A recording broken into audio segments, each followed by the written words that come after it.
Hello my dear students, मैं हूं doctor Parul, आपकी फार्मा मेंटर। और आज क्योंकि हमारे जीपैट एग्जाम में ज़्यादा दिन नहीं बचे हैं, तो आज मैं आपके साथ डिस्कस करूंगी कि जीपैट एग्जाम में स्ट्रेस फ्री रहने का क्या तरीका है, क्या टेक्निक्स हैं, कैसे हम स्ट्रेस को अपने से दूर रख सकते हैं। तो ये पॉइंट पे आने से पहले सबसे पहले तो हमें क्या पता होना चाहिए कि जीपैट में स्ट्रेस क्यों होता है, क्यों हम जीपैट में स्ट्रेस लेते हैं। तो स्ट्रेस का रीज़न क्या है कि अगर मेरा जीपैट क्वालिफाई नहीं हुआ तो क्या होगा। तो कहाँ से प्रेशर आ रहा है? फैमिली से प्रेशर आ रहा है। हम क्या कर रहे हैं? हम ओवर थिंकिंग कर रहे हैं। तो जीपैट नहीं हुआ तो क्या होगा? नेगेटिव मार्किंग है, टाइम मैनेजमेंट है, इतनी सारी चीज़ें हैं, इतने सारे सब्जेक्ट्स हैं, कैसे कैसे कैसे तैयार करें। तो हर जगह से हमारे ऊपर एक स्ट्रेस आ रहा है। तो वो स्ट्रेस जो है उसको कैसे हमें मैनेज करना है, क्योंकि लास्ट मोमेंट में पैनिक किया तो हमारा जो एग्जाम है, वो जो तैयारी है वो खराब हो जाएगी। तो स्ट्रेस को अपने से दूर रखना है। बिल्कुल ये सोचना है कि हमारी तैयारी एकदम बढ़िया है और जो हम कर रहे हैं एकदम कॉन्फिडेंस से करना है। तो चलिए कुछ पॉइंट्स डिस्कस करते हैं। How to avoid this stress, कैसे स्ट्रेस को अवॉइड करें। तो मैंने इसके लिए कुछ कुछ पिक्चर्स भी डाली हैं। इस तरह से मेडिटेशन हम लास्ट मोमेंट पे कर सकते हैं, नेचर के पास हम रह सकते हैं। ये जो स्ट्रेस है, इस स्ट्रेस को अपने दिमाग से बिल्कुल बाहर कर देना है। कितने दिन बचे हैं? तो स्ट्रेस की बात करूं मैं अगर, तो मैं आपसे बात करूं कि लास्ट 7 डेज की, तो इन आखिरी 7 दिनों में आपको क्या नहीं करना। आपको कोई भी नई चीज को उठा के नहीं पढ़ना। अब ये नहीं सोचना कि मैं नए नोट्स उठा लूं और उसकी तैयारी करूं। ये काम करोगे तो फिर और स्ट्रेस हो जाएगा। और एक चीज और, स्ट्रेस थोड़ा सा होगा तो हमारे मार्क्स अच्छे करेगा। मैं ये नहीं बोलती कि बिल्कुल स्ट्रेस खत्म कर दो, थोड़ा सा तो होना भी चाहिए। वो हमें मोटिवेशन देता है अच्छा स्कोर करने की। लेकिन जहां पर स्ट्रेस ज्यादा हुआ तो जो इजी क्वेश्चन है वो भी गड़बड़ हो जाएंगे। तो जो लास्ट के 7 दिन है उसमें बच्चों नया टॉपिक नहीं शुरू करो। जो आपके पास पुराने नोट्स हैं, जो आपने फ्लो चार्ट्स बनाए हैं, तो वो सारी चीज़ों को एक बार दोबारा से रिव्यू करो। तो आपकी जो रिवीजन स्ट्रैटेजी है वो लास्ट के 7 दिन में अच्छी होनी चाहिए। दूसरा, नींद पूरी लेनी है। कम से कम 7 घंटा कोशिश करो सोने की। तो इससे क्या होगा, हमारा जो माइंड है वो एकदम रिलैक्स रहेगा। माइंड रिलैक्स रहेगा तो अपने आप हेल्दी रहेंगे, सब कुछ अच्छा रहेगा, अंदर से पॉजिटिविटी आएगी तो एग्जाम भी अच्छा जाएगा।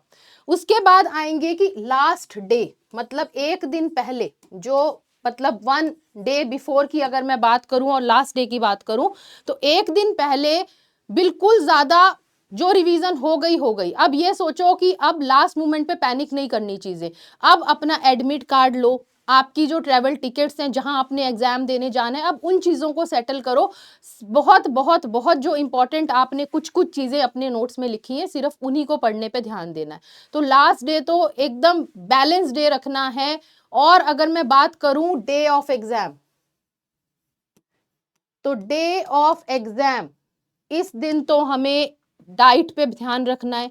हैवी ब्रेकफास्ट करके नहीं जाना है, हमें बिल्कुल लाइट ब्रेकफास्ट करना है, हाइड्रेटेड रहना है। मेडिटेशन में आपको ऑलरेडी बता चुकी हूँ कि इन 7 दिनों में कोशिश करो थोड़ी थोड़ी देर के लिए मेडिटेट करो, जिससे हमारा जो माइंड है वो रिलैक्स रहे। ठीक है, तो डे ऑफ एग्जाम में बिल्कुल ऑयली नहीं खाना, लाइट ब्रेकफास्ट के साथ हाइड्रेटेड रहना और फिर एग्जाम सेंटर में हमें जाना है। ठीक है, चलिए माइंड रीप्रोग्रामिंग टेक्निक, इसको यूज करना है। माइंड रीप्रोग्रामिंग टेक्निक में क्या है? पॉजिटिव रहना। मुझे ये आता है, इस एटीट्यूड के साथ जाना है, तो मैं इसे कर लूंगा। जहां पर नेगेटिव में आए वहां पर आता हुआ क्वेश्चन भी हम गलत कर देंगे। ब्रीदिंग करनी है, 4 मिनट की इनहेल, 4 मिनट का होल्ड और 4 मिनट का एक्सेल। तो 4-4-4 रूल अप्लाई करना। ठीक है, एग्जाम डे हेल्दी टिप्स तो मैं आपको दे ही चुकी हूं कि ब्रेकफास्ट हमें लाइट रखना है, ऑयली नहीं खाना है और हमें हाइड्रेटेड रहना है। अब आते हैं कि और स्ट्रेस फ्री हम कैसे हो सकते हैं। जहां पर हमारी नेगेटिव मार्किंग आती है वहां पर तो ना चाहते हुए भी स्ट्रेस हो जाता है।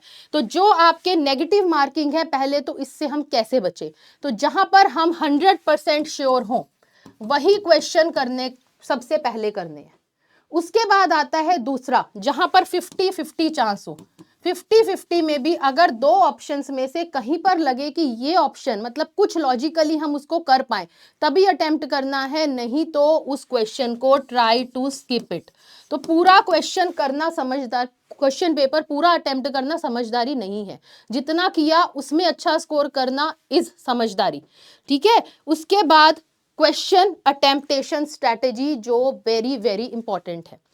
ये कैसे करना है कि क्वेश्चन पेपर जो हमारा रहता है वो 3 तरह के क्वेश्चंस रहते हैं। एक होता है इजी लेवल, एक होता है मॉडरेट लेवल और एक होता है डिफिकल्ट लेवल। तो ये 3 तरह के क्वेश्चंस पेपर में रहते हैं। हर किसी का लेवल अलग है, जो मुझे इजी लगता है वो ज़रूरी नहीं आपको इजी लगे, जो मुझे डिफ़िकल्ट लगता है वो ज़रूरी नहीं आपको डिफ़िकल्ट लगे। तो आपको देखना है आपके लिए इजी चीज़ कौन सी है। सबसे पहले इजी क्वेश्चंस को अटेम्प्ट करेंगे तो जो हमारा लेवल है कॉन्फिडेंस का वो इतना बूस्टअप हो जाएगा कि आगे हम उसे और कॉन्फिडेंटली करते जाएंगे। अगर स्टार्ट ही हमने कर लिया डिफिकल्ट लेवल क्वेश्चन से तो हमारा कॉन्फिडेंस लूज हो जाएगा, जो हमें स्ट्रेस देगा।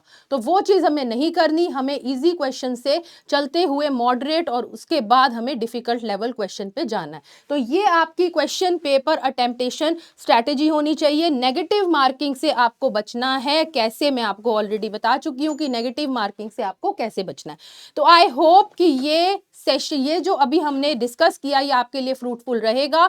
तो all the very best for your GPAT examination. अच्छे से जीपैट का एग्जाम अटेम्प्ट करना है, स्ट्रेस नहीं लेनी। फिर से बोल रही हूँ कि थोड़ा सा स्ट्रेस गिव्स यू मोटिवेशन की अच्छा करेगा, थोड़े से स्ट्रेस से आपके नंबर बढ़ जाएंगे, बट ज़्यादा स्ट्रेस आया तो आती हुई चीज़ भी गड़बड़ हो जाएगी। तो स्ट्रेस से बचिए, अच्छा खाइए, मेडिटेशन कीजिए, हाइड्रेटेड रहिए और अच्छे से अपना एग्जाम दे के आइए। Thank you so much, have a nice day.